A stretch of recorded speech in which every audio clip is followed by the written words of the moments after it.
yard waste. In addition, the county is currently seeking tenders for municipal hazardous and special waste events, which includes the supply of labor, equipment, materials, and waste removal services for county household waste events. This report is to seek Council's approval for the use of the CPI for Ontario for each year of the term of contract. The purpose of including a CPI clause into these contracts is to reduce the potential amount of inflationary contingency that contractors build into multi-year contracts. The CPI is a useful indicator of inflation because it is free of charge, consistent, created by a reputable independent organization, and well known. The calculation of CPI is not cumbersome for staff as it is generated by Statistics Canada. Both of these services currently include a provision in the current contract for the use of CPI. However, there is no provision in the county's purchasing policy to do so without approval of Council. Staff are seeking Council's approval to include the two identified price index models into the bid document and subsequent contracts. And with that, I'm happy to answer any questions. I think there's going to be a few. Okay, Councillor Height and then Brunton, please. Thank you, Mr. Chair. Through you to staff, how long was our existing contract? How many years was it? Through the Mayor, I will ask Ms. Robinson to divulge the details of the contract. I believe it's a 7-year contract. Through the Mayor to Council, the contract that we are proposing is a 7-year contract. The one that we are just coming out of, I believe we're on year 10, and it has been historically just extended year after year. And we felt that it was the appropriate time to go back to the marketplace to obtain competitive pricing for the work. Okay, thank you for that. Now, I guess after having a 10-year contract, I'm very concerned that purchasing has reviewed the report and advises that due to tight timelines to obtain pricing and secure a contract for these services, staff have issued the proposal and tender with the proposed wording contained in the report. So it took us 10 years. We knew this was coming, yet we're late getting this out, and so now the tender's been issued without Council's approval, and now if we decide not to use the CPI, we would have to add an addendum to the tender. Through the Mayor, two things. The first, the curbside document has not been issued to the marketplace. It will be issued next week, so that is not in the marketplace. However, the hazardous waste has been issued, and certainly that came as part of the standard operating process and landed in purchasing, and they asked for the inclusion of a CPI. And purchasing indicated there is no authority in the purchasing policy to do so, so we'll bring forward a report. I can't comment on the issuing division and their preparation of the bid document. I can only comment on when it arrives in purchasing for review and issuing to the marketplace. So, thank you. Now, Mr. Chair, in the report it says, should Council choose to alter or reject the proposed wording, an addendum will be issued to reflect the same. So, according to this report, it's already been released. And this is the second one of these that I've seen, and it always with the CPI index. And they're always late. And they're long-term contracts. Through the Mayor, again, curbside is not in the marketplace, so there's an error in the report. The hazardous is in the marketplace, so we can issue an addendum if Council does not want to use the CPI index. And again, purchasing can only bring forward the information to Council for the use of CPI once we become aware of it. So as soon as we became aware of it, we prepared a report for Council authorization. So I think Ms. Robinson has strategies in place so that if staff in an operating department want to include a CPI index, they're to provide advance notification. But that has been the process. I've only been aware of the 3 CPI requests in these 2 and 1 last year. Do we not have a report that states when all of our long-term contracts are up so that staff are aware that they need to go to tender sooner? Through the Mayor, the county currently operates in a decentralized purchasing environment. So no, we do not have a list of contracts for the entire county. We are currently working on implementing centralized purchasing for health and social services. I'm pleased to report that we actually do have a list of contracts and when those are expiring, and we have procurement planning in place to address those contracts. However, we currently operate in a very decentralized environment with the other operating departments, and slowly through the next year, we'll be bringing the other operating departments on board into a centralized procurement model.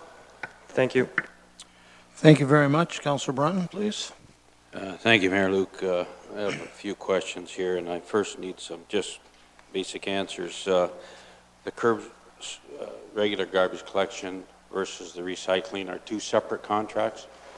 Through the mayor, I'll ask for some technical advice from Ms. Robinson, but the curbside waste and recycling collection is one proposal going out to the marketplace. It's scheduled to be released next week, but I'll defer to Lee to provide some additional information. Well, let me ask it this way, though. Currently, they're two separate contractors. That's correct. Okay.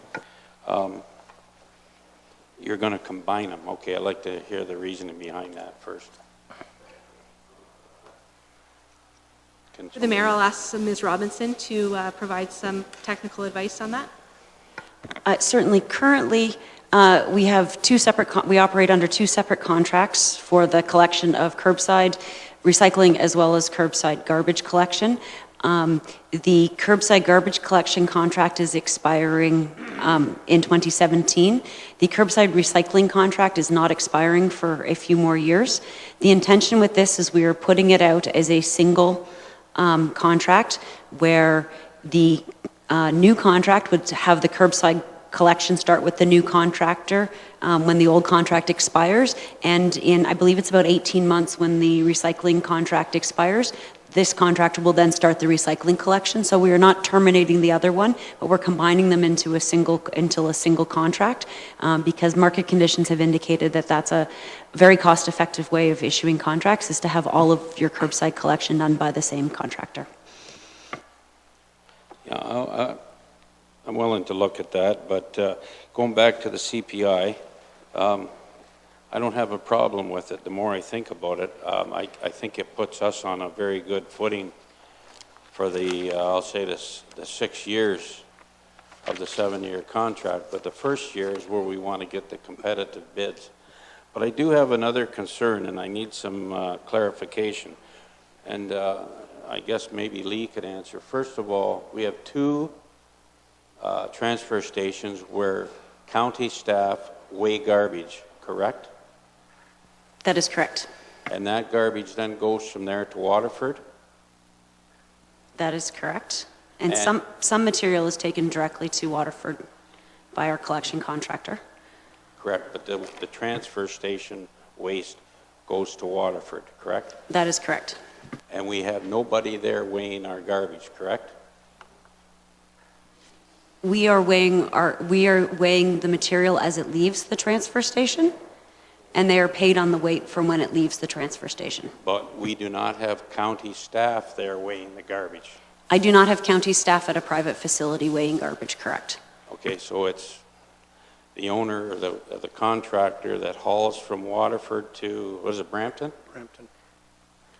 And we pay by the ton to take that to Waterford, or to Brampton, correct? That is correct. Okay, and how is our current curbside collection contract? Is that by the ton? I'm sorry, I'm struggling with how this is tied into the CPI report. You'll find out here in a minute. I'm asking, we're calling a contract for a collection service here. The CPI just happens to be how we're going to pay for it. You're calling a contract, are you not, to pick up garbage? If I may, this is very clearly to me a contract for curbside pickup, correct? And recycling. And recycling at the curb. This report is for the CPI and the inclusion of a different, in a contract. This report isn't discussing the curbside collection contract. This report is discussing the CPI, so I'm just getting confused. I apologize. Okay. Well, I'm concerned about the new contract for curbside collection, both recycling and garbage, regular garbage. Period. Plus the CPI. It's all part of a contract. My question is very clear. When we pick up garbage curbside, and I won't name the contractor, we know who that is that paid for by the ton? The current contractor for collection is paid per household. okay, and it's taken by the ton from Waterford again. That goes into Waterford, then goes to Brampton? Correct. The contractor that hauls it from Waterford to Brampton is paid by the ton through Walker. But all our collection on all the routes throughout Norfolk are paid per household? Under the current contract, yes. And is that what the new contract will be? It is not. The new contract will be proposing that we pay per ton for collection. Council was clear in the direction to staff that they are always looking for cost-saving measures. One of our largest costs that is variable and that is controllable by the residents in Norfolk County is, in fact, the garbage and the recycling that we generate. And with a 7-year contract coming on, there is some considerable cost savings that this municipality can recognize should they reduce the amount of solid waste and recycling that is being placed out at the curb. If we have a contract based on a household basis, there is no incentive and no cost savings to be recognized. If we, in fact, have to pay by the household, those rates will be set regardless of how much solid waste is being generated. Well, I'm not going to dispute that. My only concern is very simple, that we know what we collect at our transfer stations because we, county staff, weigh it. We have no idea what we're picking up and taking from Waterford if we do it by the ton to Brampton. And that's a substantial amount of money over the length of that contract. And I still say, and you can say what you want, that we have historical records. Every year we're building new houses, creating more garbage. We should have somebody there that does the checks and balances on the weights that we haul out of Waterford to Brampton. Plain and simple, and I'll leave it at that. If I may, for my clarification, Lee, it's my understanding in reading this report that we are being asked to include a CPI into our contract for curbside, recycling, and that's basically what we're being asked here. Is that not a fair statement? Yes and no. Okay, well, explain to me the yes and no, please. Yes, you are correct with the statements that you've made, but this report is also asking to include the CPI for the municipal hazardous and special waste events as well. For also for what? I'm sorry. Municipal hazardous and special wastes. Yes, So our yes. hazardous waste days, Yes. this report is asking for the curbside collection to include a CPI for curbside collection of garbage and recycling. As well, we're also asking to include the CPI for the municipal hazardous waste So- because we actually issued two different contracts, Right, one for each of and those I works. recognize that the hazardous waste. So to finish my clarification, Councillor Brunton has raised an issue that he seems to be concerned, I'm not saying that it isn't legitimate, with what's happening from Waterford to Brampton. That is correct. And that really is not affected by this report in any way, is it? That is correct. Okay, so it's a good question, but it certainly doesn't have any effect on this report at this time, correct? That is That's correct. the way I read it. Councillor Brunton? Your worship, Yes. if I may, we collect in these two contracts here, let's say it stays the same. I think there's a price here of, I read it someplace, $2,800, or sorry, $2,855,000 for the curbside and the recycling program per year. It's in this report, okay? Over a 7-year contract, it's about $21 million we're dealing with here in a contract. And all I'm saying is, to be prudent to the taxpayers and to ourselves, we need more control of what we're collecting, especially if we're changing it per ton. Word of the honor system or past records of the tonnage that we take to Waterford and then on to Brampton is not, it's improper. It's not prudent work by the county to let that go without some checks and balances in it. Plain and Okay, simple. and I'm not going to debate, I'm in the chair. I'm merely saying I failed to see the issue that you've raised, how that is being addressed in this report. She just said the contract's going out next week. The contract for garbage collection and recycling is going out next week. And it's a 7-year contract. Is that, if I may, is that for the garbage that's being hauled by our, from Waterford on to Brampton? No, through the mayor, it's the curbside collection of Yeah, getting within that the county. material. That's correct.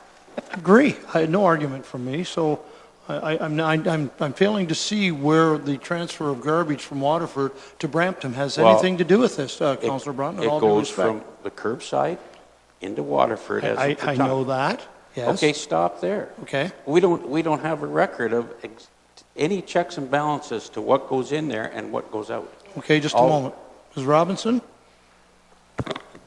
Through the mayor to council, the mayor is correct. It's not related to the report that's in front of you at all tonight. But as staff have repeatedly said when this matter's been brought up at council, the contract with the people that take our material from the collection location in Waterford to Brampton, we do have checks and balances. We are doing things. We do require weights and et cetera to be done on the material taken so that we do check it and we do ensure that we're actually paying for the correct amount of material that is being shipped. That is not part of the contract that is going out on the street, nor is it part of the report that's in front of you. It is a contract that was previously signed, and it does have checks and balances to ensure that we are paying for the correct amount of material that is being taken away. Well, who's doing that checks and balances? We County don't- staff. You have a county staff person in their weigh scales over there? Not on a regular basis. We have, as per the contract, we have certain things and we do random checks with respect to that. There are a lot of checks and balances, and those checks are put in place and they are undertaken by county staff to ensure that everything is that we are getting the appropriate number. The cost, we cannot have somebody located at a private facility running their scale for them. Well, Your Worship, I'll say this, and I'll sit down.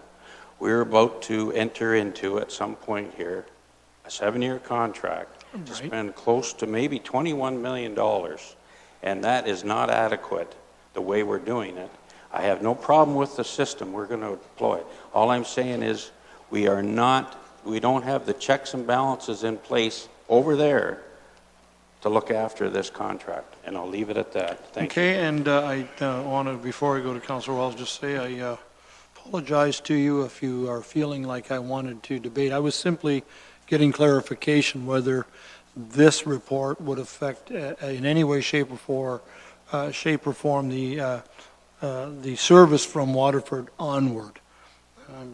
Councillor Wells and then Black. Well, thank you very much, Mr. Mayor. Mr. Mayor, I think I understand this. We are asking to have CPI included in this contract, which we don't have now. Through the mayor, we're asking to have CPI included in the bid documents that release so that they can be included in the contract. We currently have CPI in the existing contracts. However, we're here tonight because the purchasing policy does not allow us to do that without council authorizing us to do that. And if I understand it correctly, if we have it now, there will be no cost saving.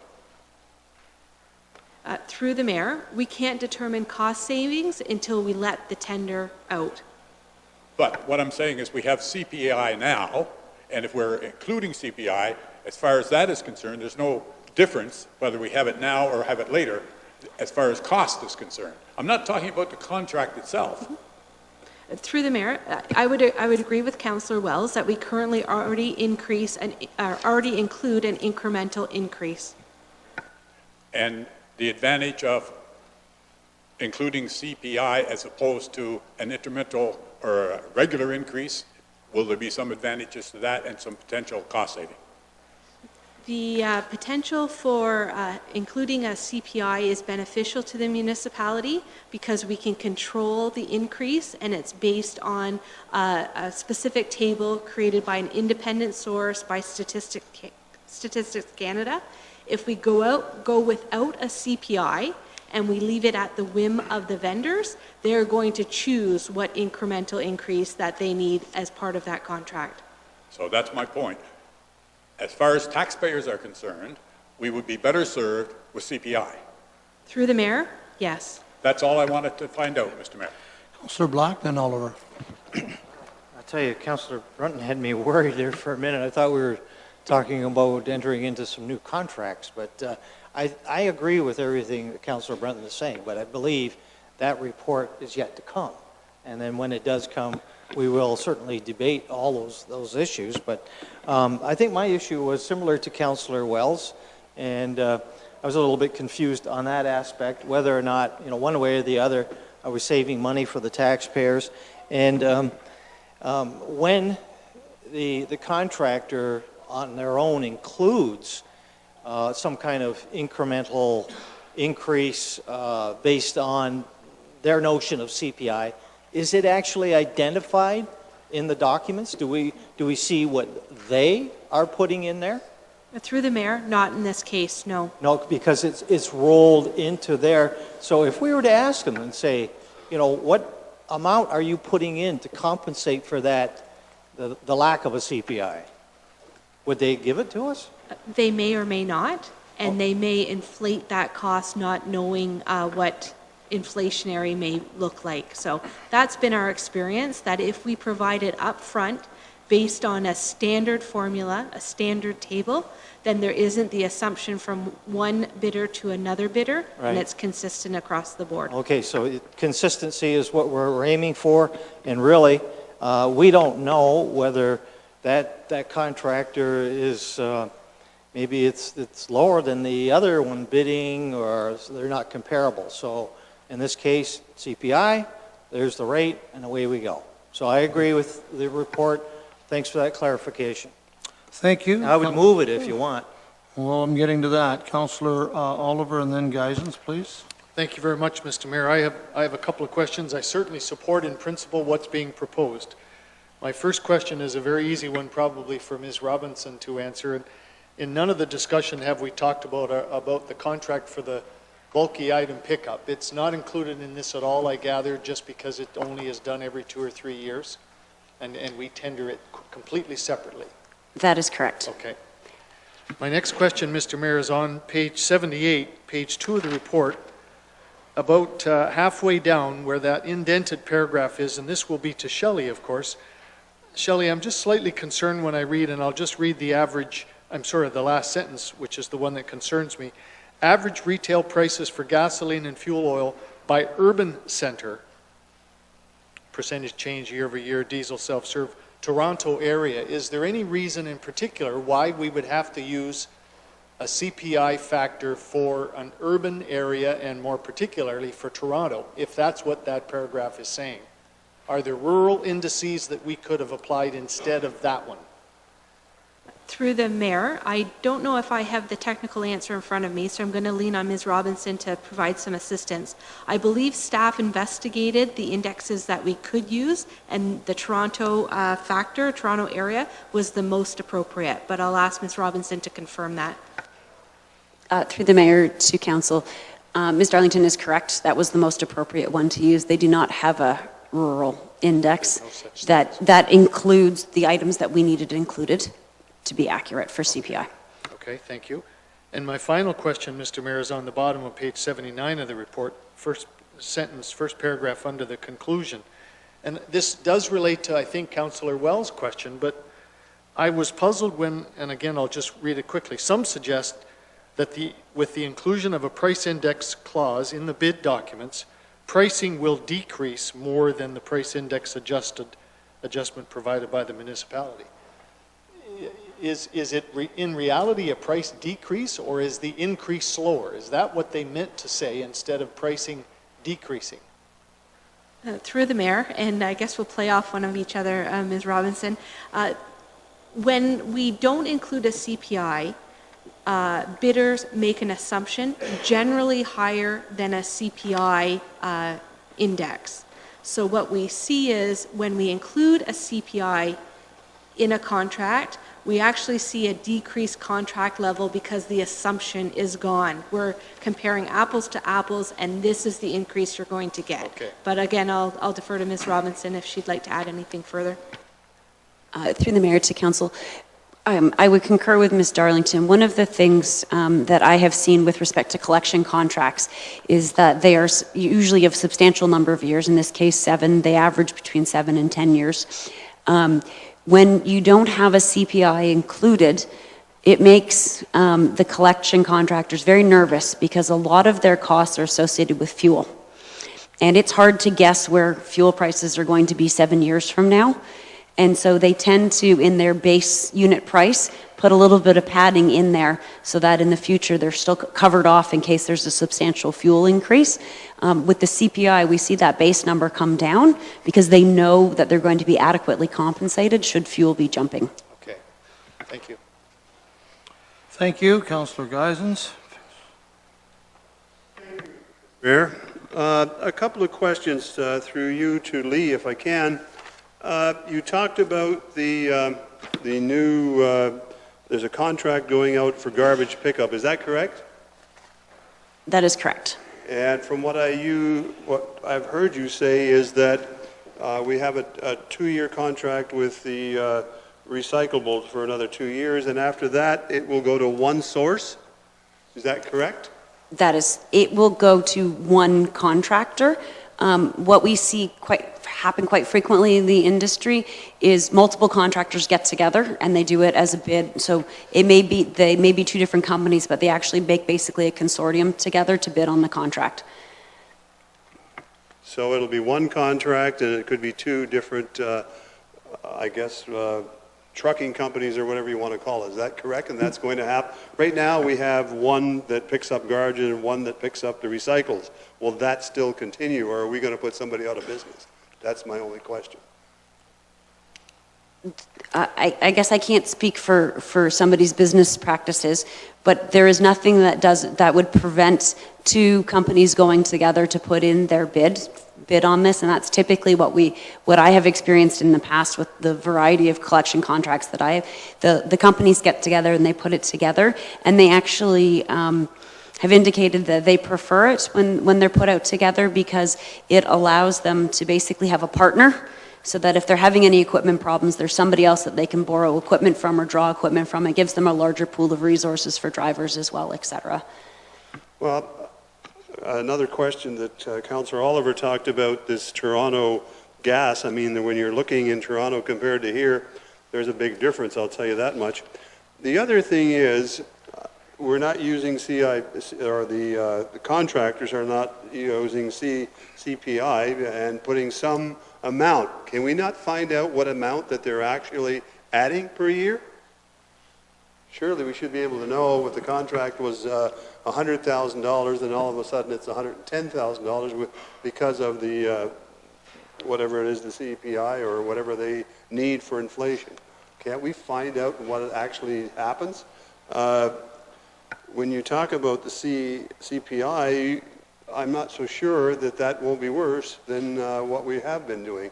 I thought that when we contracted this way back 10 years ago or whatever, that there was a factor for gas, and I thought that was the only thing that was a real problem. But I guess my question is this: can we find out what that number is as far as what they're adding? Through the mayor, we currently use CPI in the current contracts. So we are already using that calculation and that table in the existing contracts.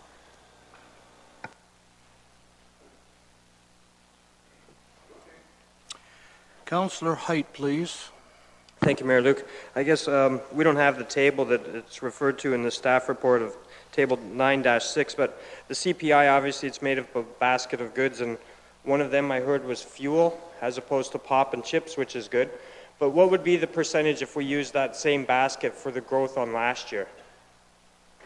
The increase that we would be looking at?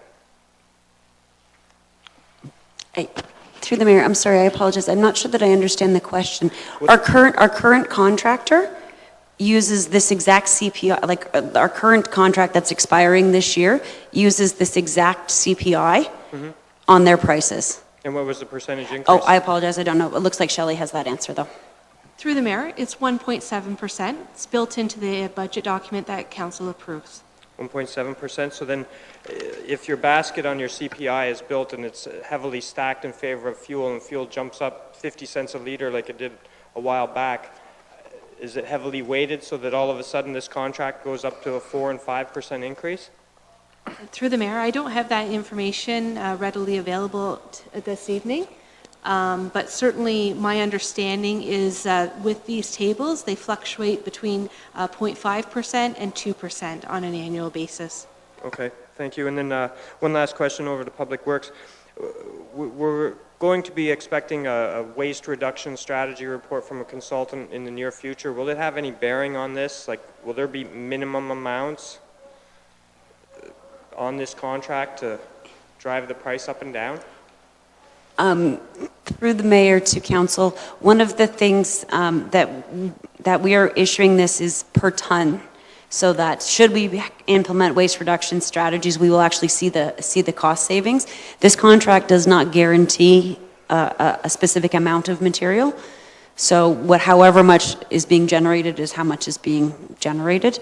So I'm not sure if I've answered your question, but... I think so, just so that, like, if we have a reduction from, say, 60 million tons down to 50 million tons, that price doesn't stay at the 60 million tons, even though there's less of it being collected, because as I understand it was done per household before? Correct. It was done historically per household. Mm-hmm. So regardless of whether or not, if we reduce the amount, if we required every household to only put out one bag of garbage, we would still be paying the same rate per household. With this new contract, we would only pay for however much is being generated at the curb. And when do you think that report will be done on waste reduction so we can see the savings? We're anticipating that the report will be available this fall. The consultant, we're just hiring a consultant to get going on that report. Again, this contract is expiring in the fall, so the timing will be pretty close. Okay, thank you. Thank you. Councillor Brunton. Thank you, Mayor Luke. Through you to Jill, sorry, to Lee first, I guess. Lee, if we go with the CPI, which I think is a great idea myself, the CPI is, we can control it. My question is, I guess, with the contract for a 7-year period, is it the first year of the contract, the per ton cost, that will decide who the successful bidder is? Do you understand that question? Yes, through the mayor to council, that is correct. They will bid and provide us with year one prices, so the prices when the contract starts, those prices are in effect for 12 months, and then the CPI is applied to that for years 2 through 7 after that. And you are going to provide them with an estimated tonnage, correct? That is correct. Okay. If the other way around, I think, again, the CPI is the absolute best way to control it. But if we go the other way around and have them put a price in for all 7 years, the only recourse we have is to look at the 7-year total cost, would it not be? That is correct. You have to look at an aggregate cost per year per contractor. It's a lot more complicated of a calculation to determine who would be the lowest bidder. It's certainly something we can do.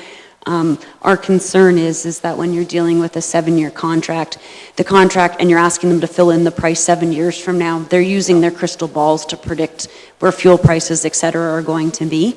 And as such, we carry the weight and the cost associated with the risk that they have to assume. Right, and I have no problem with how we're going to do it. Again, I think it's the tonnage we don't have real control over by weight. So I support the CPI with no problem. Thank you. Any further comments? Councillor Sonnenberg to the motion, please. Thank you. Through you to Lee. Lee, no to the report.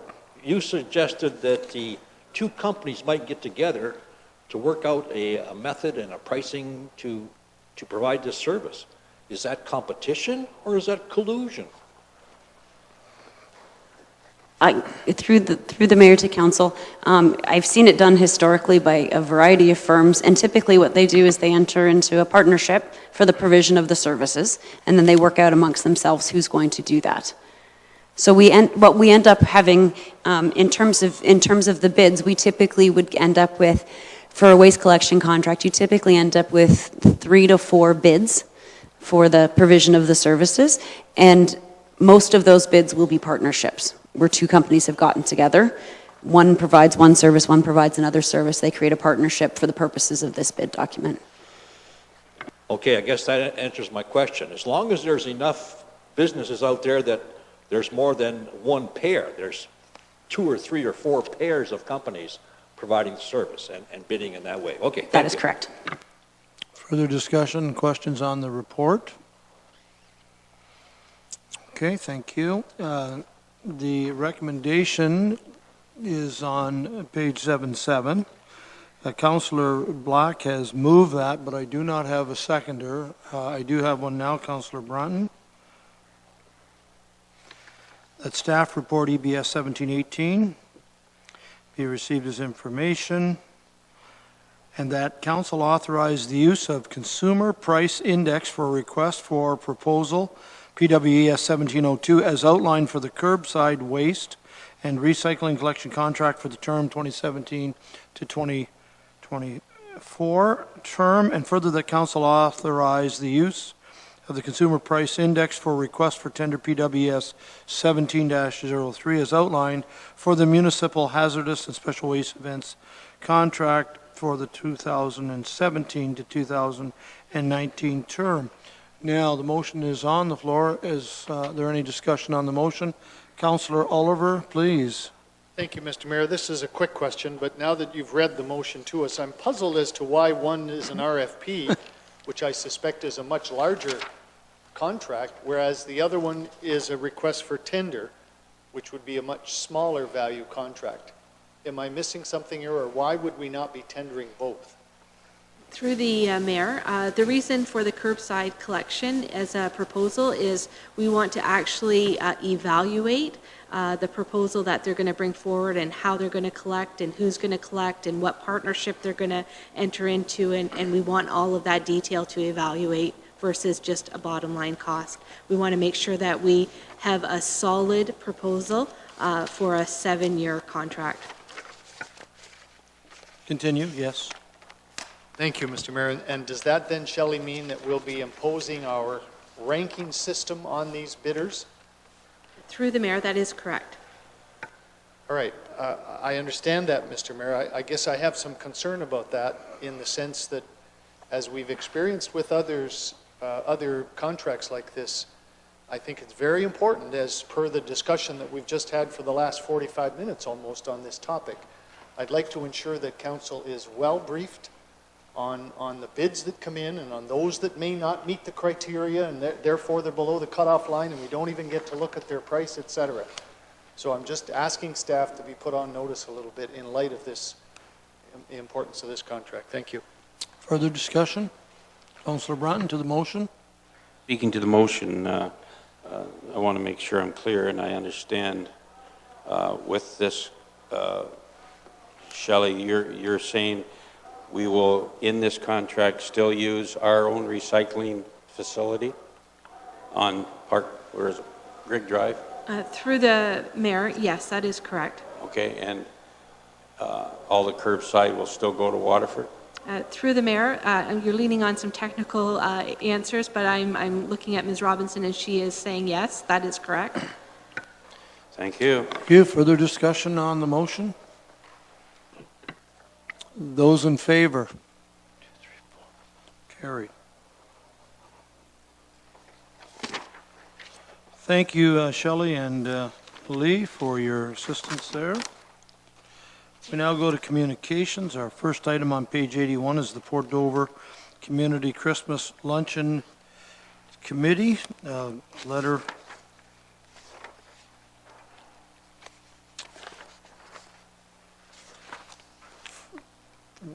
from the Port Dover Community Luncheon folks, and I think it's Tom Sartor. So, Councillor Wells, please.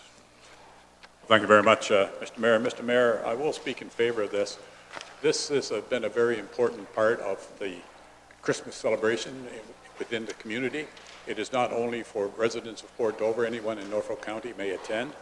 I have attended and have served at this function, and They, as the letter indicates, they certainly have quite a number of people who attend. The food is donated. There's no cost for anybody attending. The problem is, Mr. Mayor, in the past, the location has been free. Unfortunately, St. Paul's Church is changing the way they operate, and they're doing away with their hall. So there is no hall to host this activity. And of course, it's at 150 people in attendance. It requires a rather large hall, and what they're asking for is us to waive the fee at the Port Dover Community Center. And since they do not charge for this community event, they are asking us to support the community event. And that's all I could say. If there are any questions, I could answer them. But Yeah, what I'm going to do before I get to Councilor Black, I'm going to read the resolution, and then you can speak to it or ask questions. Councilor Wells has moved, Councilor Hyde has seconded, that the Port Dover Community Christmas Luncheon Committee's correspondence be forwarded to staff for appropriate response along with council's support in principle to approve the request. So I just want to make it clear that we're asking staff before we make a final decision. Councilor Black, please. Well, I don't have any problem with this, just as long as we do the same thing for every other community who comes forward with a similar request. It could be a similar operation in Waterford, I don't know, Port Rowan or Delhi, and it's just the whole idea. We are Norfolk County, fairness, what we do for one, we do for the other. I certainly support this one in Port Dover as long as we do it for everyone else. Well, if we get other requests, we certainly will have that discussion. Councilor Columbus and Oliver. Mr. Mayor, I too do not have a problem with this. This is a good cause. Everybody should be celebrating on Christmas Day. And I just want to say that in the town of Delhi, the United Church has done this for years, annually. They did have some difficulties this year. So perhaps down the road, there might be a request from that group to come forward. Thanks. Thank you. Councilor Oliver. Mr. Mayor, I too support this in principle. I do have a question, though, I guess, for Mr. Cridlin. Obviously, 2 out of the 3 days that they would require use of the community center are Christmas Day and Boxing Day. Is our standard procedure, do we have to have a staff person present when an outside group is using our facility, and therefore would we have to in this case, which would necessitate, I'm sure, paying overtime for the statutory holidays, et cetera? Or do you have situations where a community group, because they're responsible, is allowed to let themselves in, do their thing, clean it up, lock it up, and we don't have to have someone there watching them? Through the mayor to Councillor Oliver, yes, staff had first of all checked, and these 3 days are not booked yet, so that was the first thing we looked at.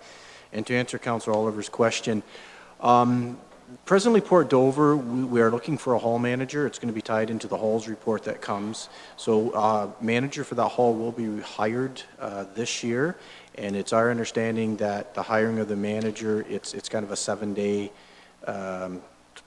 24-hour operation that they will be there. So the manager will be in place, and they will take care of the event.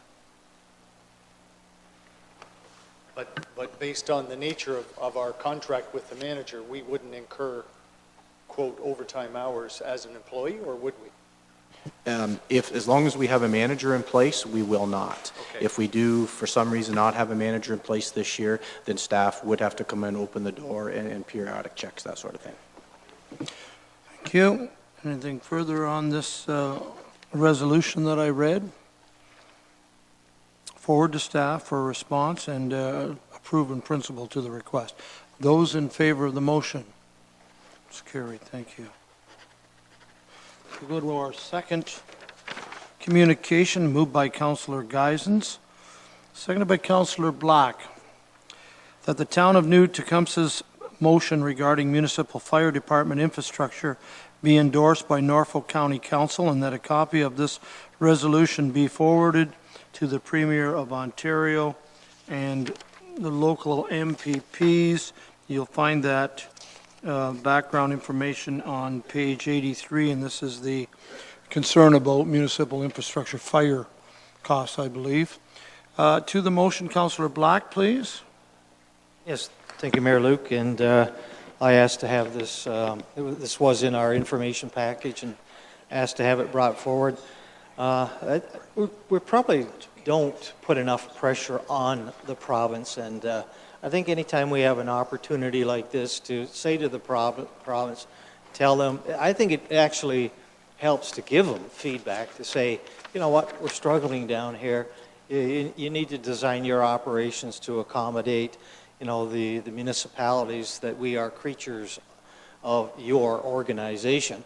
And I am thinking of if they were, in fact, to do something, then we do have things down here that require that money. I can think of the St. Williams Fire Hall, or the new training facility, $1 million training facility that the fire department is requesting. I don't know where that's at the moment. I think that's been deferred.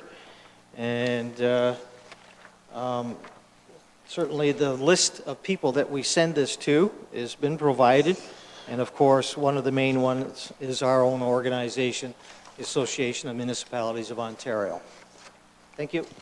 Any further comments on the motion? If not, those in favor? Carried.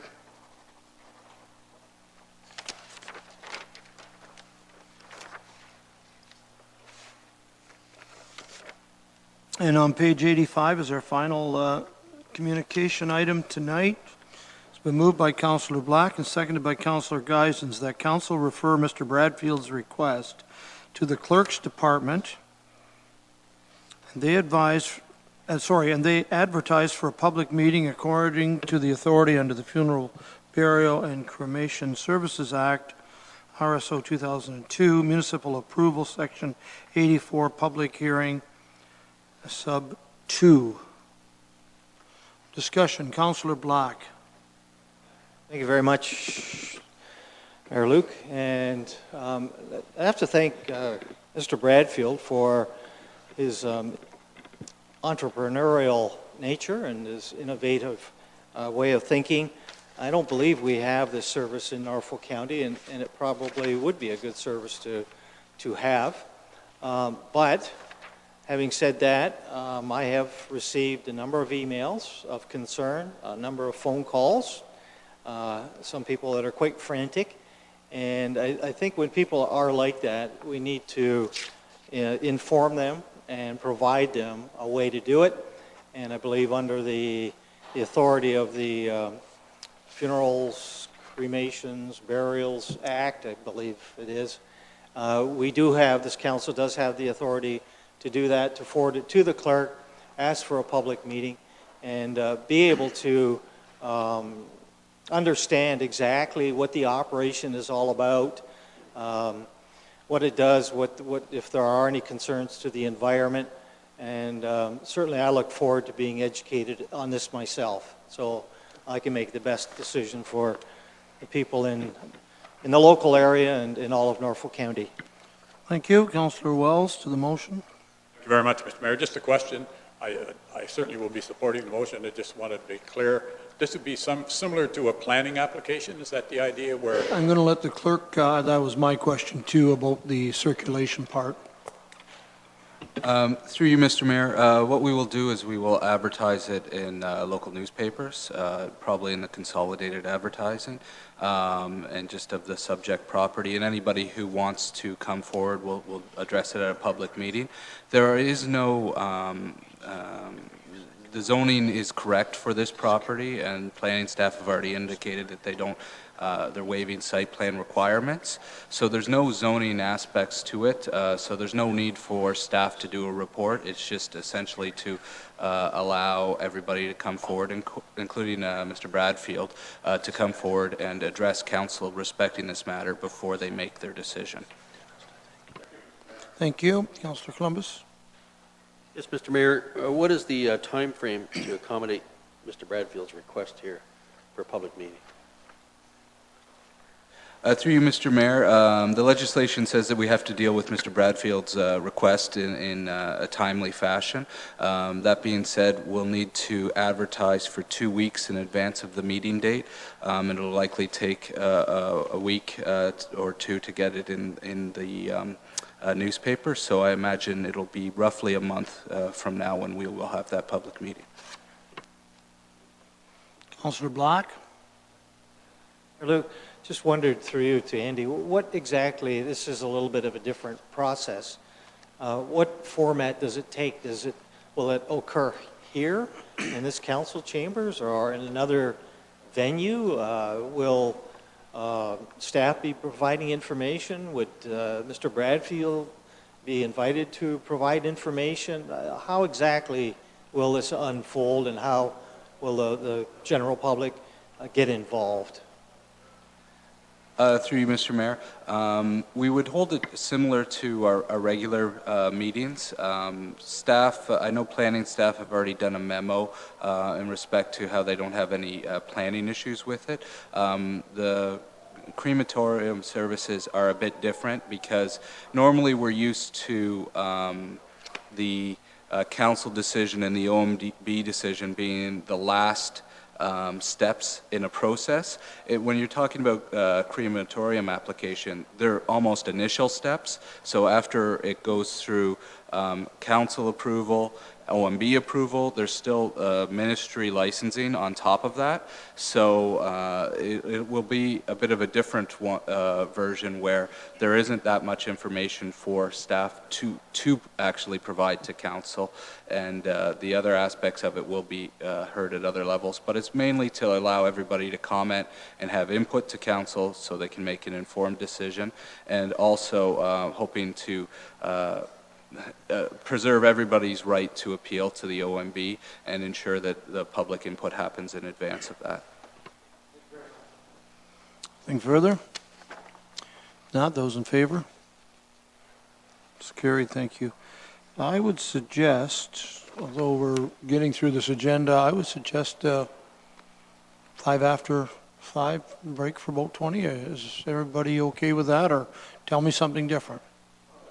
You're okay for 20 minutes? Thank you. We'll go on a break here for about 20 minutes.